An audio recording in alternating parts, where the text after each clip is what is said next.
Hello, everybody. Yes, game time is approaching for Oklahoma and Kansas State. For the Sooners, it's homecoming as they'll take on the Wildcats, who are coming off their best performance. Last time we saw K-State 2 weeks ago when they looked pretty darn good against Oklahoma State. Wildcats have had a bye week, and we'll talk a little bit why that bye week could be very beneficial for Kansas State in terms of recent history. That's coming up later. Sooners, though, more than a 3-touchdown favorite to defeat the Wildcats. 2:30 kickoff time from Gaylord Memorial in Norman. Game can be seen on Fox. Before we break down the matchup, of course, the Sooners loved what we saw this past Saturday, handling the Horned Frogs and doing so by scoring over half 100 in the game, and at the same time able to defensively limit TCU in the second half to just a field goal. So far, so good for the Oklahoma defense, even though we've only seen them for a game under the direction of Ruffin McNeil. The offense, it was business as usual, running very successfully, running to the tune of over 300 yards, and also to Kyler Murray with another sensational game. But the offensive line, to me, as I said on my last show, they were the true stars,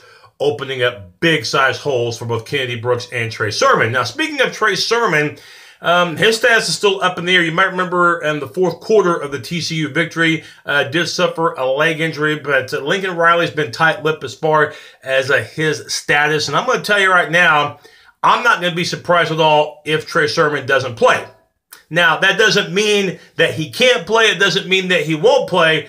I don't think that they're going to use him this week. Bottom line is the offensive line for Oklahoma, I think, is more than capable of still providing the Sooners with a solid running attack with what they've got right now. You know, Kennedy Brooks, TJ Pledger, another guy as well. That might be more than just enough, and I think it will be more than enough to handle the Kansas State defense. When I think of Kansas State's defense, which we'll talk about a little bit later, I think more of their secondary as far as being the strength rather than the front seven. So I do believe that you'll see quite a bit of Kennedy Brooks, and you'll see some TJ Pledger mixed in as well. And, of course, Kyler Murray could also run the ball when needed as well. But, you know, the Sooners entering this matchup have got to understand that, you know, just because TCU was an impressive win, Kansas State's a whole other opponent. And you can't just look at the Wildcats' record of 3-4 and say, okay, automatic win. I mean, 3-4 playing at 6-1. 6-1's more than a 3-touchdown favorite. Should be that way. I think there's too many points in this game. I think the Sooners will win, but I do think Kansas State keeps it interesting for quite a while, and here's why. What does Kansas State do offensively? They run the ball predominantly, and that was a problem a few weeks ago, and I know that the defense now is guided by McNeil and not Mike Stoops, okay? But the Sooners up front got whipped against the Black Knights. And I know that K-State does not run the triple option, but they do run it quite a bit. They do run a running offense quite a bit. Alex Barnes, my gosh, that guy, leading rusher in the Big 12 right now. As a matter of fact, he has more than 100 yards rushing than Justice Hill at Oklahoma State, to put that into perspective. So far, Barnes over 780 yards rushing, 5.7 yards per carry, and he has scored 7 touchdowns in his last 2 games. Had a 200-yard-plus rushing game against Baylor, even though I know K-State lost that game. It was close.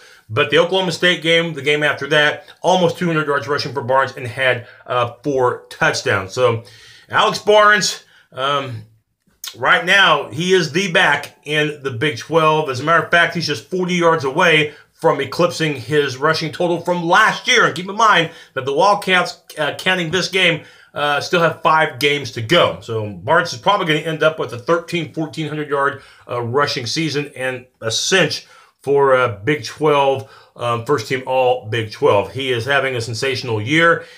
Expect a steady diet of Alex Barnes' Sooner defense. There's just no question about it. Very difficult to bring down after contact. And even though, like I said, I know Kansas State does not run a triple option like Army, I think the philosophy is going to be the same in terms of controlling the game. In other words, take the play clock down as low as possible, and at the same time, eat up yardage, eat up game minutes, and Try to win the game that way. That way you're limiting Oklahoma possessions. I will be willing to bet you dollar to a donut that that is what the Wildcats will try to do. They will win the time of possession, no question about it in this game. So for the Sooners, what do? You got to make somebody else try to beat you, okay? Skylar Thompson, yes, he's a good runner as well, the quarterback, but he's been inconsistent throwing the ball, even though I know he's got a pretty talented receiver to throw to in Isaiah Zuber. It is still, though, an offense that passing-wise, hasn't proven very much. That's how you have to try to beat Kansas State, forcing third and longs. If you can do that, then Barnes does not become the factor that he will be on first and second down. You got to try to force punts. You got to try to force field goals when Kansas State's driving. I do think Kansas State will have some success, but the big thing is it can't be like Army where Kansas State's got the ball for about 40 minutes and they are controlling the line of scrimmage. This offensive line that Kansas State has is probably going to be the best one that the Sooners have faced up to this point. Dalton Reisner, preseason All-American, a 5-year player in Manhattan. He anchors that offensive line. So we'll see if the Sooners, what they can bring to the table, bringing more guys to try to stop the run and making Kansas State try to throw the ball in order to win this game. Now, in terms of Oklahoma's offense, I expect them to have a ton of success, just like they did against TCU. I expect the Sooners to be able to run the ball successfully. Oklahoma's main thing is do what you did last game. Don't turn the ball over. That's one thing, okay? And another thing, too, make sure to not put yourself in third and long situations. One big advantage that Oklahoma should have in this game should be on third down. As long as it's not third and long, the Sooners should be able to maintain drives. Oklahoma is one of the top teams in the country in third down conversions. 47% of the time they convert on third down. Kansas State's one of the worst teams in the country. I think they're 121st in third down defense, giving up first downs 49% of the time on third down.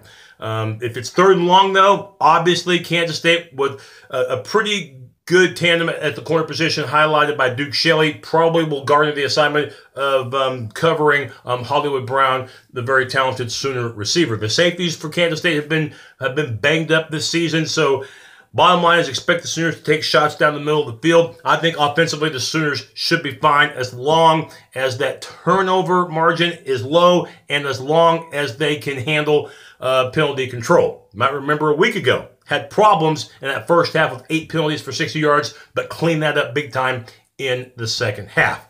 Final thoughts on this game. Kansas State, and this is the fact I talked about at the beginning of the show, okay, in terms of a bye week. The last 2 times Kansas State has come off a bye week and have had to play in Norman against the Sooners, they've won both times, 2012 and 2014. Well, I don't think Kansas State's going to win this game because I think the Sooners just have too much for Kansas State to handle. I do think that K-State will keep this within that point spread, which right now I think is at 24. I don't think OU wins this game by 24. I'm going to go 34-17. I do think Kansas State will have some success running the ball and in the early going have success controlling the clock, but in the second half, I look for Oklahoma to be able to clean up that part of the game, and I think offensively it should be productive. I look for the Sooners again 34-17. I don't look for them to win the time of possession. I've only got 34 points because I don't think they're going to have the ball as much as the Wildcats will. But the Sooners should be able to handle Bill Snyder, the veteran coach of Kansas State, and Sooners should have even more momentum entering next week's game in Lubbock against Texas Tech. It looks like the Big 12 is using its 6-day window in terms of announcing kickoff times, so we won't know until Sunday what time Oklahoma and Texas Tech will be. My guess it's going to be a primetime game. The Red Raiders, of course, playing at Iowa State this Saturday. My post-game show, by the way, of Oklahoma-Kansas State, I can already tell you right now it's not going to be until Sunday.